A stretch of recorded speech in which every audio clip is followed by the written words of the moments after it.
Welcome to the Paul Street Journal, a production of St. Paul Inside the Walls. The Paul Street Journal is a show all about Catholic economics. From discussing the economic principles laid out in Scripture to answering the economic questions that come up in our daily lives, this show will be your guide to making your own economic decisions with the heart of the Church. I'm Freddy Garcia, and I'm joined by my co-host, Brian Honsberger. Welcome to episode 13 of the Paul Street Journal. We have made it to one of the second, third, fourth, I don't know what ism we're on now, but we're at a new ism. We're discussing communism and socialism and maybe fascism today. And the isms before, specifically right before this episode, was capitalism. And we discussed Adam Smith in the episode previous to that one and his thoughts and the system of capitalism. And then the episode after that, we discussed Catholic thinkers and their response to capitalism. And now we're hoping to go through communism. We're going to discuss what communism is, who are the thinkers that brought communism about or advocated for communism most strongly. And then we're also going to scrub it against the Catholic Judeo-Christian principles that we mentioned early on in our podcast. So communism and socialism, I think, is something that people are probably familiar with, people debate about, people read about and think they understand. And there are some clear thinkers that people probably know of. But I want to pass the mic to you, Brian. So where do we start with communism? Where's the start? Well, I think we should start with a spoiler alert. Okay. On today's episode, today's subject.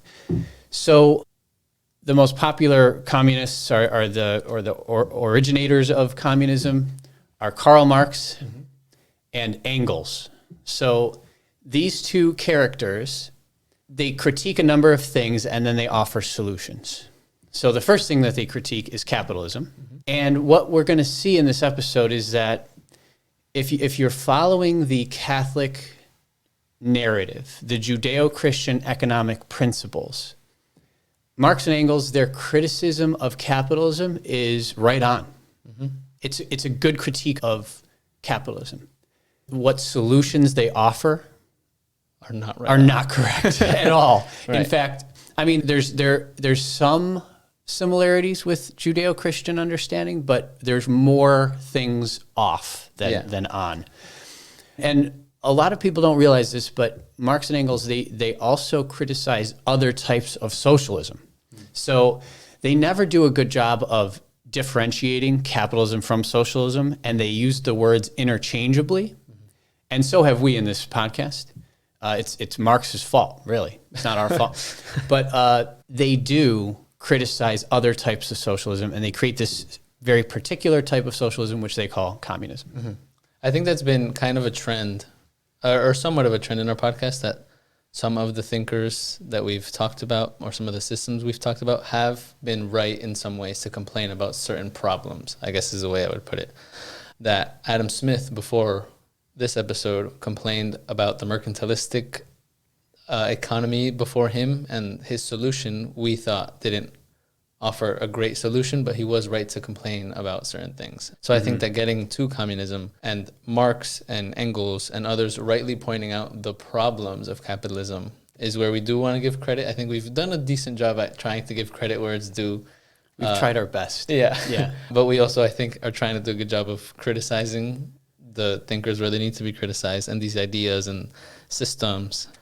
But I'm glad that you talked about Adam Smith and his critique of mercantilism and connecting that to Marx and Engels and their criticism of capitalism. I do think that it's important before we start to mention that socialism and communism, as we know them today, would not have ever been popular or popularized without capitalism first existing.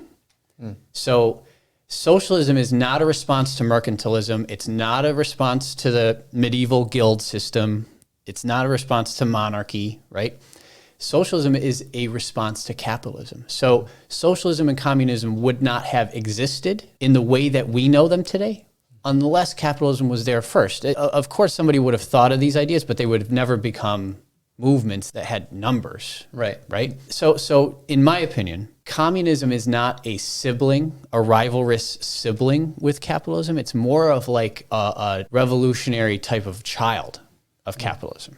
I see. Yeah, I think I agree. And without jumping the gun into like what Marx and Engels think, I do think that they would recognize that communism came at a time and a place that it was like reacting to something, reacting to a problem. I don't think that they would argue that, this has been the eternal system that's meant to save the day and it would have worked anywhere. I do think that they recognize that it's like a reactionary system, or at least one that's meant for this time and the place that they're writing in. Mm-hmm.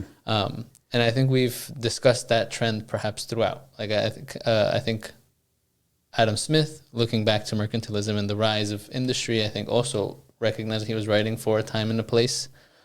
Mm-hmm. But I do think pointing that out is useful, especially when we're talking about Judeo-Christian principles, which aren't, they did come at a time and a place, but I think that we, with the Catholic world, you see it a lot differently than they see these systems as. But yeah, just I think some thoughts to point out before we actually, really dive in. But for sure, let's dive in to Marx and Engels, who I know Marx was German. He had a funky beard. That's... Yeah, Marx has. I think we should talk about his personality, his academic background, maybe maybe his family background, his beard.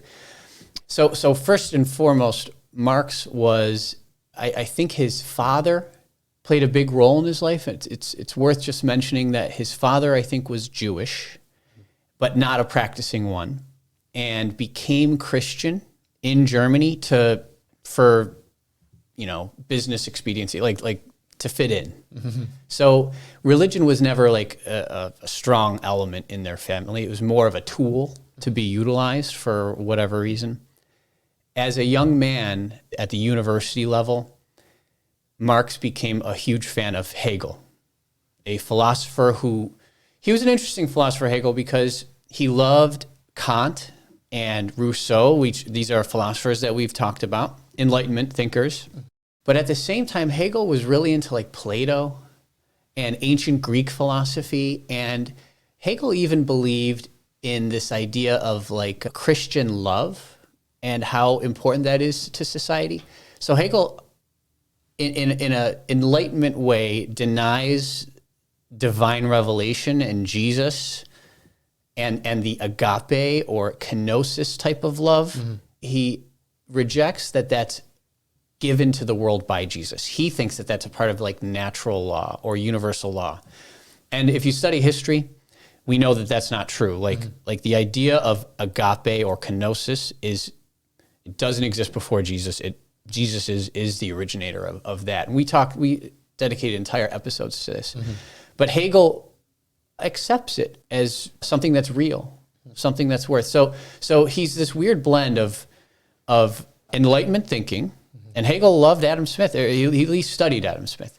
So there's this Enlightenment side of Hegel, and there's also this like secular love, Christian something going on with Hegel. And a lot of people in Germany like this, including Marx and Engels. Okay. So that's kind of their philosophical underpinning for communism. And I wonder how familiar they were with the First Jerusalem community in Acts chapter 2 as they sell all of their possessions because, they love Jesus and they're filled with the Holy Spirit and they share all things in common. I wonder how influenced they are by that as they're thinking about socialism and communism. Right. Okay. So I guess this might help contextualize things too. When is Marx when does Marx start writing? Because I guess I want to put it into context, comparing it to like the Industrial Revolution and where we were before this, like where capitalism has taken society by the time Marx is now going to start complaining about it to some degree. Yeah, well, I think it's in the early 1800s that socialism becomes popularized in all its different forms. And it's in 1848 that the Communist Manifesto is written. And the first couple chapters, part of those are critiques of other types of socialism. So Marx and Engels are critiquing the versions of socialism that have been proposed in earlier years. Mm-hmm. We know Marx and Engels are writing before 1848. They have famous works, and Marx writes a doctoral dissertation in college about how philosophy is greater than theology. He's an atheist, Marx. Yes, right. So, of course, he doesn't think theology is important and that philosophy is better. Yes, they're doing writings, but it kind of comes to a culmination in the Communist Manifesto. I see. Okay. And then Engels. What do we know about him, or what's relevant about him to share? Well, Engels was also a fan of Hegel. I think that Engels was very intelligent. He was a very social being. So Marx was like a heavy drinker, heavy smoker, irritable, like sometimes not fun to be around. Engels was fun. Okay. He was a partier, and being a student of Hegel, had this appreciation for at least that post-Christian culture, right? He loved art and beauty and had a good time. He knew how to have a good time. Okay. He had a complex understanding of religion. I don't think he was religious or faithful, but he understood the value of like that Europe that had that Christian background.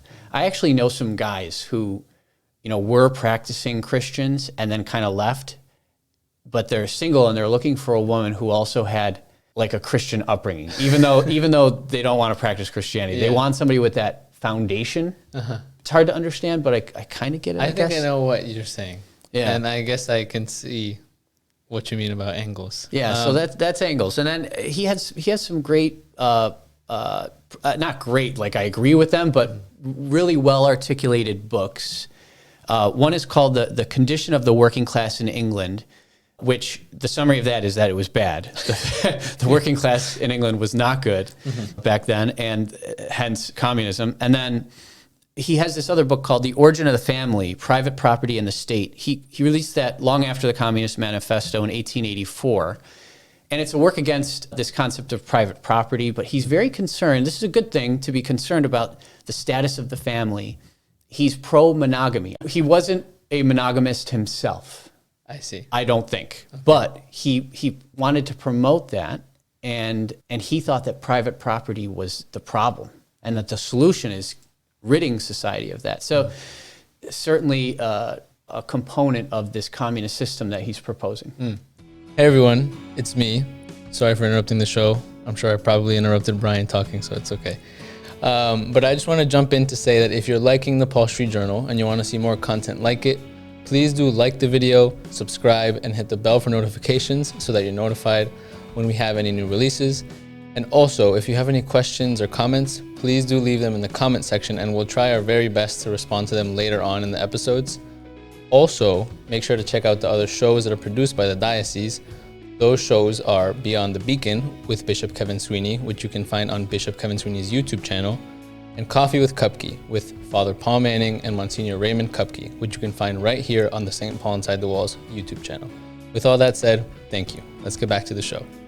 I feel like I notice, or this is something that sticks out to me, that as we've gotten to this era, maybe of the podcast, the thinkers are becoming like, they have such particularities and they have such different ways of, let's say, appreciating this post-Christian rationalism, or, it seems like things are, all over the place, kind of is how I would describe it, how it seems in my head. And I can't help but think also of what we've said in the past about the Enlightenment thinkers almost, starting from scratch, and it's like, this is this blank piece of paper, let me just write down what I think, or what the world actually is like. And I feel like it seems as if these thinkers are kind of a fruit of that, as it, one of them thinks one way and then he's proposing his theory because of how he sees the world, and then the other one thinks another way because of how he was brought up and how he sees the world. And it's kind of just this like the detachment from, a lot of, I don't know if it's society or history or the church or certain, it's almost just like a very detached individual kind of thing, but also just like something I noticed, not necessarily like a claim I'm making, just something that sticks out. Well, I think you're right on. It's not something that your conclusion or your observation there, you can't just come up with that with one piece of evidence. It's something that becomes apparent after reading all of these people. Yeah. This radical individualism leads to a desire to come up with something novel. Everybody has to be a revolutionary, brand new inventor of some new social system, and they're all very idiosyncratic, right? So yeah, it just leads to chaos, and they are proposing systems that affect millions of people, and oftentimes they're considering themselves social scientists, and they're conducting social experiments with hundreds of thousands or millions of people. And I mean, that's an issue, right? Like, do we really want to experiment on human beings in mass quantities? We have learned in high school and college inappropriate methods of experimentation. Remember the types of human experiments, psychological, they would do on with shock? Yeah. For like positive and negative reward? Yeah. Joe, you studied psychology. What was that? Do you remember? Well, there's the I think it was the Milgram experiment. Yeah, the Milgram. Yeah. So I think we concluded in the 20th century that experimenting on people at that micro level is wrong. But what all these social scientists are doing is experimenting with people, families, societies at a macro level. Of course, social experiments on human beings is wrong. Yeah, and I don't want to just like bash on all of their thoughts, because we did say we were going to give them credit where it's due. But before we do get there, it does perhaps just seem like they don't have a foundation that they're building off of. They're just like, oh, let me figure out what works. And that's why there's perhaps this laxity when, performing social experiments on the world and on people, and not caring what happens to them as long as the system actually ends up working. And I think that's perhaps because, they everything seems all over the place, and there's less attachment to these Judeo-Christian principles that we've set out already. But I do want to talk about what they did get right, what they are complaining about, because we started talking about that with some Catholic thinkers before. But I do want to share what Marx and Engels complained about or criticized in capitalism. Yeah. So feel free to add to what I'm going to say, but they assert, Marx and Engels, in the Communist Manifesto 1848, that capitalism is marked by the exploitation of the proletariat, which is true. Right? We had Belloc last episode. We have Catholic thinkers who would say the same thing, Belloc being one of them. Chesterton, of course, right? Yeah. So who's in charge of the proletariat and ruling over the proletariat? It's the bourgeoisie, right? And the bourgeoisie, they're constantly revolutionizing the instruments and the relations of production, and with them, the whole relations of society. So Marx and Engels, they're arguing that society has been reordered, right? And it's because of capitalism that there's now this thing called class warfare, right? Before, were there classes, and was there some sense of rivalry between the classes? Sure. But was it to the level it became under capitalism? Maybe not, right? Before capitalism, the class system was very much an honor system, where the lord of a manor might be oppressive, yes, but also provided land, provided protection, right? There was some give and take. Now it's very one-sided, is their argument. They argue that capital's need for flexible labor force dissolves the old relations. That's so true, right? So labor, according to Adam Smith, we mentioned this, is an expendable commodity. Right? So people leave agriculture, they become totally dependent on money and a job and their employer for livelihood. But as soon as that labor is not productive, they become worthless to the employer. And then the proletarian becomes destitute. The global expansion in search of new markets, making capitalism a world after its own image. All of these are complaints of Marx and Engels, and legitimate. Yeah, I think that it's important to say, I think we've probably in some way said it, but I'm trying to think if one of our Judeo-Christian principles about work, I need to remember which they are, but kind of this tying in of work and worship almost has had the Judeo-Christian laws, the 613 laws of the Old Testament, really, the Jews were directed by God to labor in certain elements of, there was laws that specifically had to do with the economy, as it were, with the agricultural lifestyle of the Jews. And I think it's perhaps now very relevant, I think, that, labor and livelihood are really connected with one another. It's not just it's like this privilege to work, or it's like we need to work. But You're talking about the dignity of work. right, yeah. Yeah. And then it's a part of the human life, but capitalism kind of is this system that treats that a lot more loosely. Like, Adam Smith calls labor an expendable commodity. I guess what I'm trying to say is that the labor is so connected to the person that if you're expending the labor in a situation like this where the person is a proletarian, you're kind of expending the person as well, is what I mean to say. Yeah. The proletarian environment of capitalism, it's an affront to the infinite dignity of the human person, which we established as a Judeo-Christian principle. One thing we haven't established yet as a principle is the dignity of work, which is going to come later from the doctrine in season 2. Right, season 2. which will come soon. So can you find the dignity of work in the Bible? It's loosely suggested, but it's going to become something that becomes more apparent, and it's going to become an official principle of Catholic social teaching after the capitalism and the socialism movements. It in very much, it's going to become a principle in reaction to those things. Right. So, yeah, and I appreciate that you mentioned that it's in the Bible, it's in Scripture. I mean, and I think as most doctrine that comes, it comes because it is in Scripture. But yeah, I guess I just meant to say that labor is kind of it seems like at least part of someone's life and identity is kind of what I mean to say. It's a completely fair observation that you're making, and you're thinking along the lines of the church. You're thinking with the mind of the church by making that observation. You're going to see the Pope saying that in encyclicals in the next couple of years. Right. Yeah. And I think the reason I said it was that Marx and Engels, not even necessarily thinking through the lens of the church or the heart of the church, I think they recognize the same thing in this complaint that capitalism has kind of destroyed or is altering the old relations that workers and employers once had. That mothers and fathers once had, that husbands and wives once had. Yeah. So it leads, according to Marx and Engels, capitalism, it leads to alienation. People become so individualized that it's unhealthy. And we talked about how states, like during the Roman Empire, it was the state, the government that was the only good, and individuals were being crushed. Jesus comes along, gives infinite dignity to individuals, but never was Jesus saying it's all about the individual, don't worry about the common good. It was always this balance. So capitalism comes and it becomes hyper-focused on individuality to the detriment of the common good. And then socialism is now going to come along. Wherever there's an overreaction, there's a wound. Socialism is going to say, don't worry about the individual.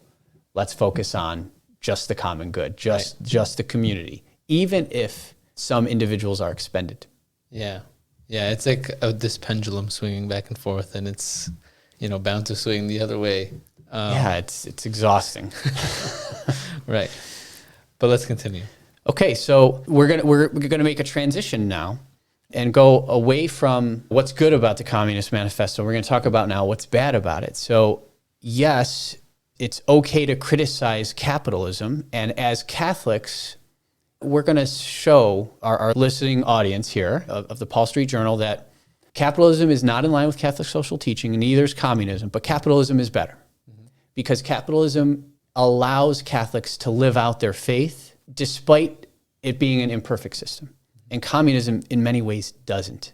So we're going to talk about multiple reasons why. One issue that is particularly unhealthy with communism is that there's this hyper-focus on class struggle. So it's an us versus them mentality. Proletarians versus owners. The low guy versus the bourgeoisie, right? So that's one major issue. And it's rightly blamed on capitalism. Capitalism started this mess in many ways, but at the same time, as Christians, are poor people our brother or are rich people our brother? Both, right? Both.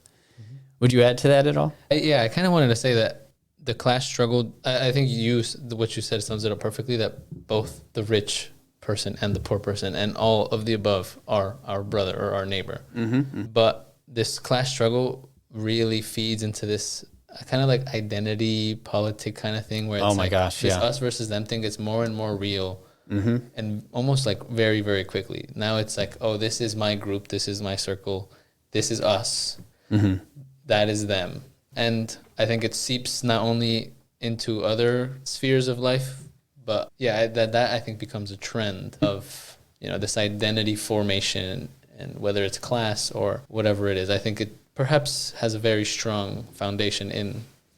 Yeah, it's funny you mentioned that. So I never thought of that before, but identity politics, as we know them today, they come from like critical theory.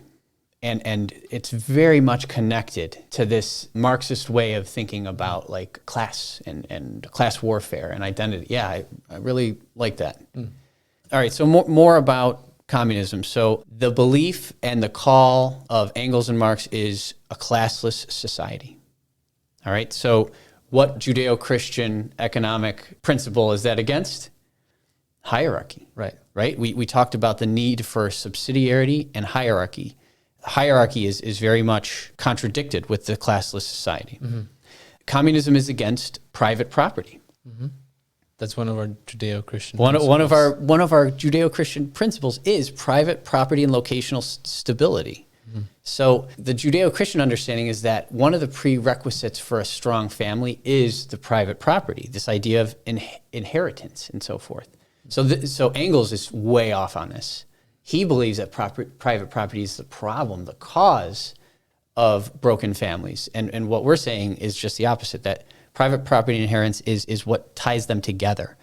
So we can argue forever about that, but we should just know that the Judeo-Christian understanding is private property is good.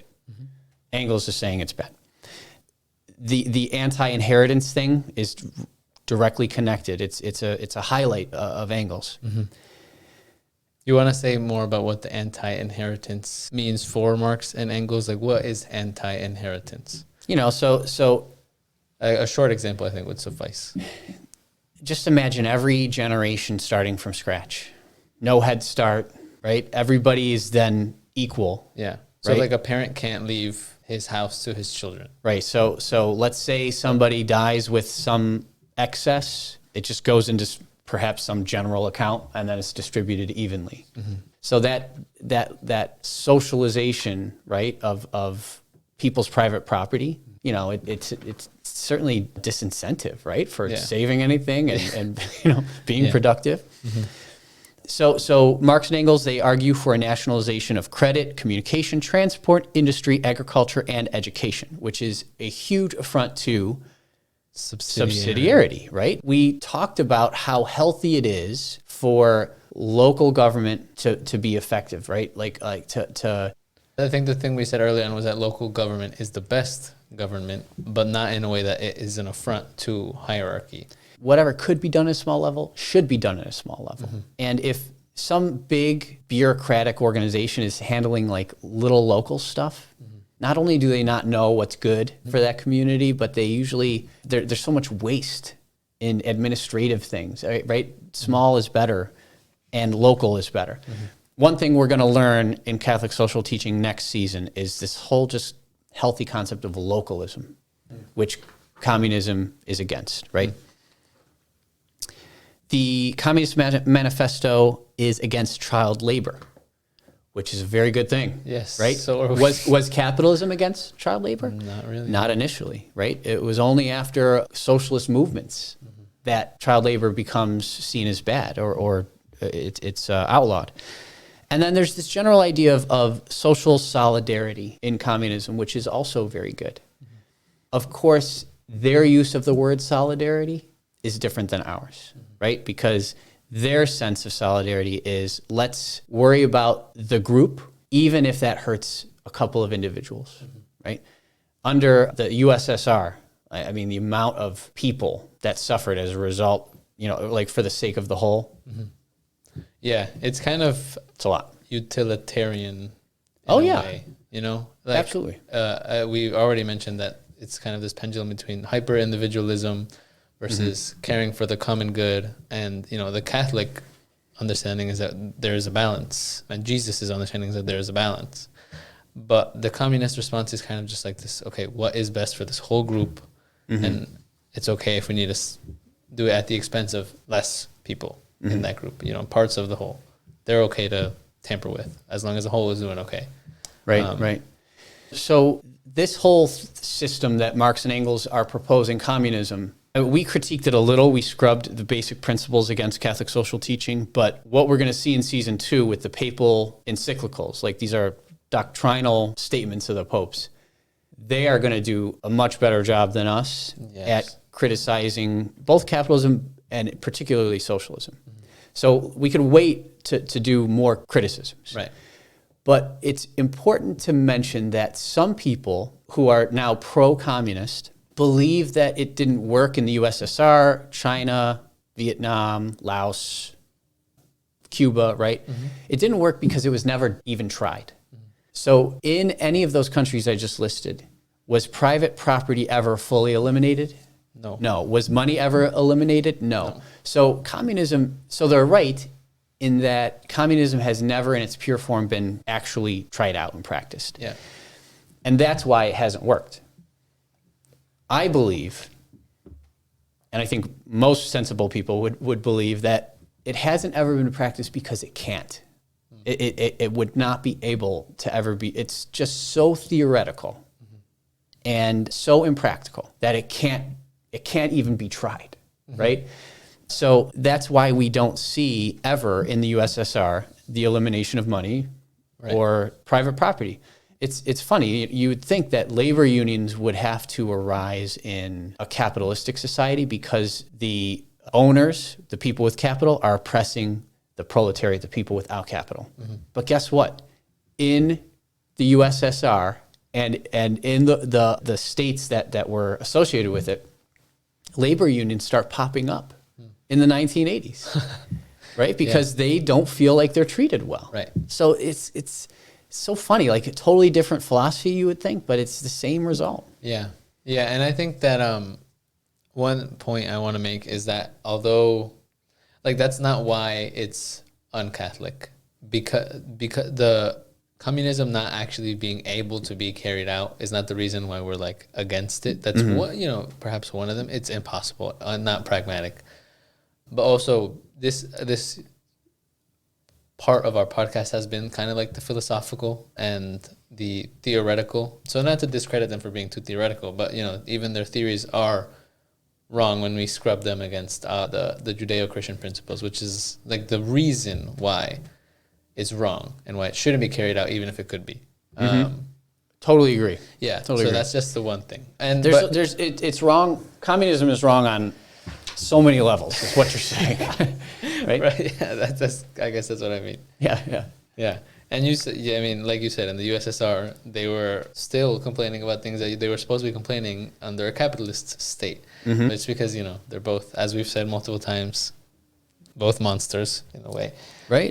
But yeah, let's continue with this monster, I guess. Yeah. Well. So there's other types of socialism besides communism, and it's important to mention that because there's many people today who might not be capitalists, or they might not be communists, they might call themselves something which they might consider more nuanced and balanced called socialism. And there's all kinds of different socialisms out there. But what those communist governments turned into, USSR, China, and others, Cuba, they turned into one-party states, and they were like these totalitarian dictatorship regimes, basically. And a lot of people who consider themselves socialists did not want that one-party system. They wanted something more like a democratic socialistic republic, where the people in charge were voted and wealth was distributed through the representatives that they elect, right? And we see that happens in multiple countries today, right? So that's the general idea. I guess socialism and communism, what do they have in common? They're both economic philosophies that advocate for public rather than private ownership, right? So a socialist who's not a communist would say like more goods, more capital, more control of production. It should be more public than private, right? Yeah, one thing I have heard some people say or argue, or I've read, is that socialism, we've mentioned that communism is this kind of almost like a kind of socialism, perhaps. And I think I've heard people say that the socialism that you describe is kind of, maybe in Marx's head, like the precursor to the communism that they're hoping for, where it's like this total collective ownership, and socialism is kind of like a stepping stone, as it were. But again, I think that's just a perspective as opposed to anything. And I think our description of socialism kind of may reflect that perspective in a way, but I don't want to jump the gun. Yeah, that's all right. So there's different levels of intensity with this. So there's the type of socialist who would say, okay, we want a democratic electoral system, but no private property. Then there's other types of socialists, like a social democrat, who would maybe allow for something like capitalism to exist and the free market to exist, and then use a progressive tax system to then take the results of capitalism and redistribute wealth to take care of the people that capitalism hasn't worked for, or the people who couldn't work for capitalism. Right. It's a better way to put it. Right. Yeah. So that's where we get things like a welfare state. So we get programs like welfare, Medicare, Social Security, Medicaid, universal health care, things like that, which are, let's say, Band-Aids on a capitalistic free market system. Right. Right. And we see that the United States has some of these things today, and other countries in Europe, for example, have all of these things. So there's different levels of social democracies throughout the world. And the United States is right now in a place where people are like fighting for or against the universal health care. But if you notice, nobody's fighting over Social Security. Like, people might fight over how to fund it, but nobody who's running is saying, like, let's get rid of Social Security, right? But that is a social, like, democratic type of policy. Right. Yeah. It almost sounds like this is it's patchwork, like you say. It's balance. It's trying to find the balance of capitalism, which has had some pretty dire consequences, and some positive consequences in some ways. And then this social democracy, or this social democratic response is, okay, how do we use a public sphere or public funding to fix those things, but not necessarily try to abolish it like Marx and Engels were advocating for. So it does sound like social democracy tries to be this balance between the two, but it almost sounds like that's still not, not satisfactory enough for either party or even for a Catholic.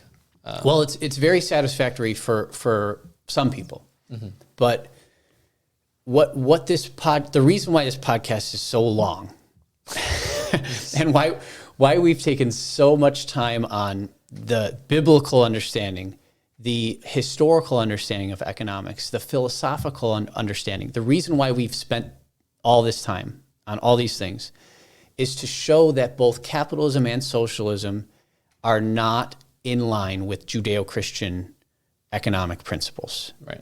They are products of the Enlightenment and their exaggeration. So what a social democracy is, as we know it today, it's basically two contradicting forces sharing space, and neither are in line with like the Catholic understanding, the Catholic like the beauty of what we receive in the Judeo-Christian principles. So this sounds pretty annoying, I think, to a lot of people. Like, okay, Brian and Freddy, you guys are against capitalism, you're against socialism. We're about to do an anti-fascism bit here. So what the heck are you suggesting?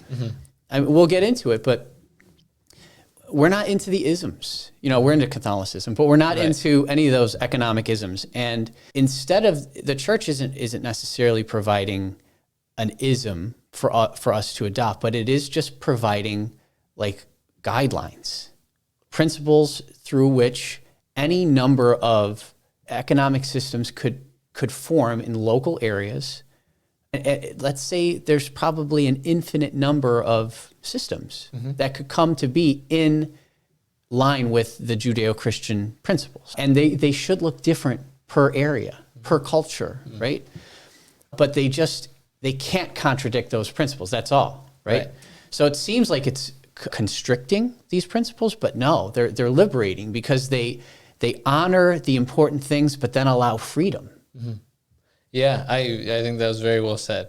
I've been thinking that a lot throughout the podcast. It's like us recording these episodes where we're making these complaints about these systems, these isms, and we're constantly reiterating the principles, the Judeo-Christian principles. And it does seem like if the whole world, or if everyone practiced the kenosis or lived by these simple but very kind of invigorating principles, that any ism could work, or we would figure out how any ism could work. But it's not the ism that's working, it's the principle, it's the kenosis.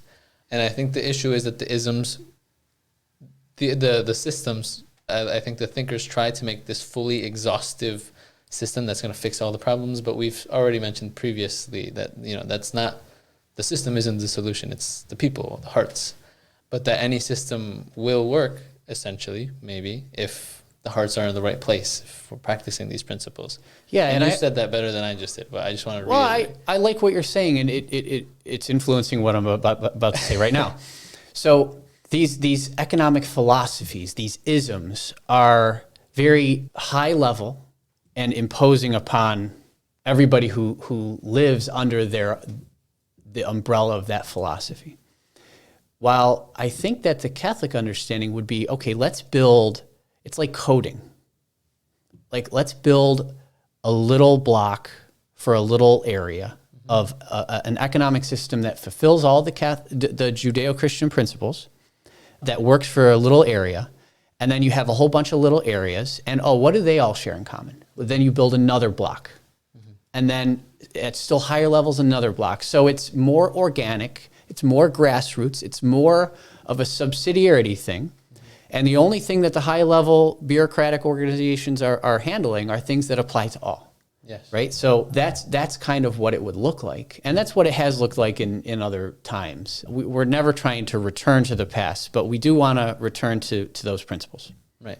Yeah. And I think that I think at some point in the podcast, we'll try to get to applying that. Like I think we're saying this is what it should look like. This is where it'll start. And I think we're going to get to the point where we'll start to give some thorough advice. Yeah. Oh, yeah. That we can think of, or that the popes in their doctrine and their advice that they've been giving, how that can help us make our decisions, you know? Well, yeah, there's two ways to apply these principles. The first way is individually.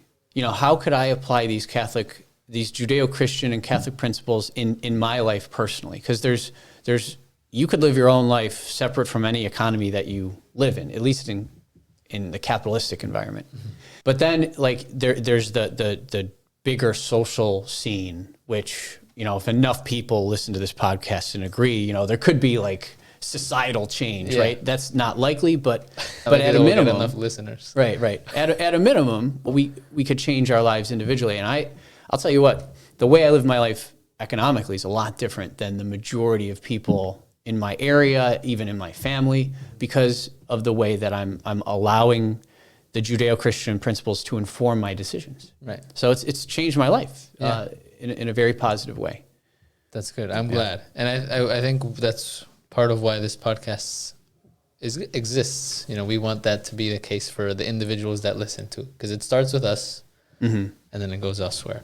But I want to reel us back in to this. There's only one more thing I want to talk about with capitalism, or with communism, socialism, and then we can do fascism next. Okay. Is that all right? Yeah, I'm okay with that. So the last thing is, in the very beginning, I talked about this connection maybe between the first Jerusalem community in Acts chapter 2 and this idea of them selling everything, sharing all things in common, and its connection to socialism or communism. So oftentimes when I'm teaching a neophyte, you know, or like someone in our CIA these days, and they read Acts 2, they're like, oh my gosh, is that communism? I'm like, actually what it is, it's a micro economy for a small group of people that's rather monastic. It's like a little monastery.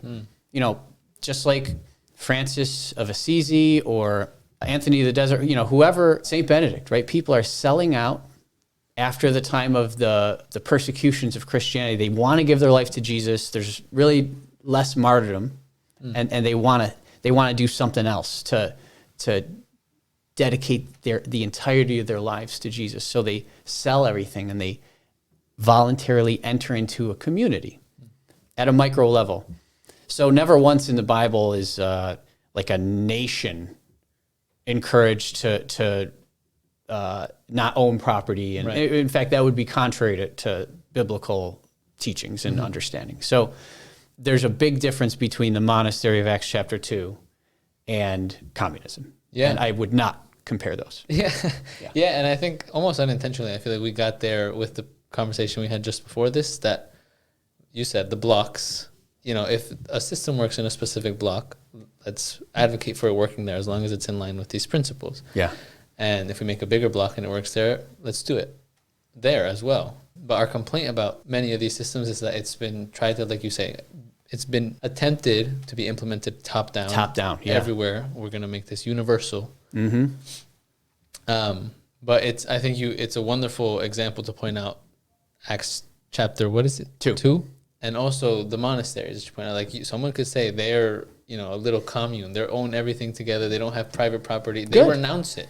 And someone that's not Catholic could be like, you have little communists living in their pockets.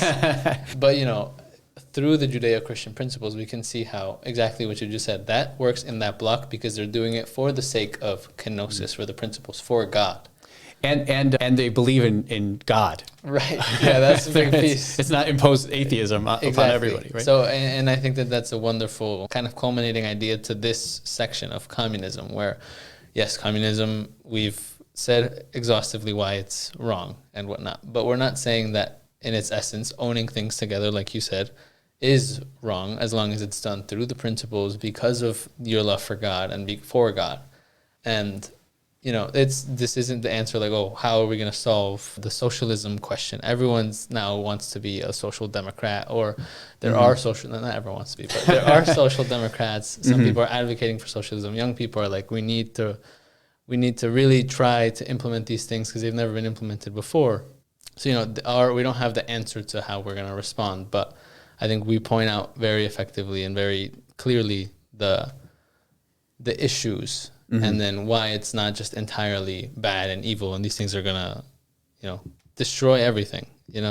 Again, the isms aren't the solution. It is the people, the hearts, the Judeo-Christian principles that the people strive to live by, and I think that this episode shows that as well. Do you have anything else to add on communism or socialism? I think that's enough. So I think that does it for our discussion of communism and socialism. I think it was productive. And I think that these are topics that will remain present probably throughout the rest of our podcast, just because they're present in the world today. These ideas, these philosophies, and these parties, perhaps. But again, the last point that we want to reiterate is that the systems that we discussed, we're trying to give the thinkers like Marx and Engels the credit that they deserve in pointing out the problems that they saw with things like capitalism, the reactions that they made to the other systems that came before them. And I think in some ways, like we've said, their complaints were probably warranted, and they pointed out some things that were wrong. But we do not agree with their reaction. We do not agree with the system fixing the entire problem.